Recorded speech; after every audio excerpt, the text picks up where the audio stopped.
Korrupsiyaga qarshi kurash, Navoiyda tizimli targ'ibot va raqamlashtirish bosqichi.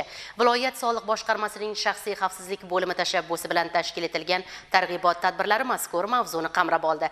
Navbatdagi lavhada ushbu targ'ibotlar tafsiloti jamlangan.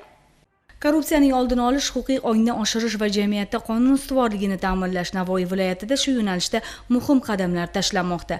Navoiy shahrida fuqarolar va tadbirkorlar o'rtasida korrupsiyaga qarshi kurashish bo'yicha navbatdagi manzilli targ'ibot tadbirlari o'tkazildi. Ushbu faoliyatlar Navoiy viloyati soliq boshqarmasining shaxsiy xavfsizlik bo'limi tashabbusi bilan tashkil etildi. Tadbirlar asosan korrupsiya holatlarining oldini olish, tadbirkorlar orasida huquqiy madaniyatni shakllantirish va soliq tizimida ochiqlikni ta'minlashga qaratildi. Targ'ibot ishlari davomida Navoiy shahridagi chakana savdo va umumiy ovqatlanish sohasida faoliyat yuritayotgan tadbirkorlar bilan yuzma-yuz muloqotlar tashkil etildi. Uchrashuvlarda tadbirkorlar duch kelayotgan muammolar, ayniqsa soliq majburiyatlari bajarilishida vujudga keladigan korrupsion holatlar muhokama qilindi. Tadbirkorlarga huquqiy flayerlar tarqatilib, korrupsiyaviy xavflarni oldini olish bo'yicha tushuntirish ishlari olib borildi.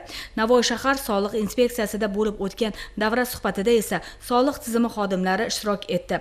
Tadbir davomida tizimda mavjud kamchiliklar tahlil qilinib, xodimlarga odob-axloq me'yorlariga qat'iy rioya qilish, soliq to'lovchilar bilan halol va ochiq muloqot olib borish zarurligi ta'kidlandi. Bunday uchrashuvlar tizimda ishonch muhitini mustahkamlash, korrupsiyaga qarshi murosasiz kurashishga xizmat qilmoqda.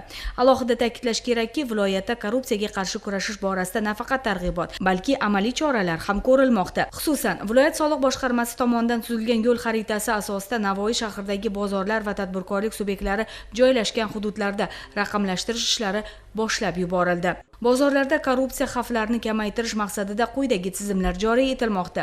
QR kod orqali to'lovlar, savdo nuqtalarida inson omilisiz onlayn to'lov tizimlari yo'lga qo'yilmoqda. Bu bir martalik yig'imlar va xizmatlar uchun shaffoflikni ta'minlaydi. Ijara jarayonlari elektronlashtirildi. Bozorda tegishli ko'chmas mulklar endilikda elektron platforma orqali ijaraga beriladi. Avtoturargohlar ham nazorat ostida. Kirish-chiqishlar elektron kuzatuv orqali boshqariladi. Bozor hududiga kirib chiqish tartibga solinmoqda. Bu xavfsizlikni oshiradi va noqonuniy harakatlarning oldini oladi. Tadbirkorlarga ushbu raqamlashtirish tashabbuslari haqida batafsil tushuntirishlar berildi. Ularning har biri korrupsiyaviy xavfni kamaytirish, shaffoflikni oshirish va fuqarolar ishonchini mustahkamlashga qaratilganligi ta'kidlandi.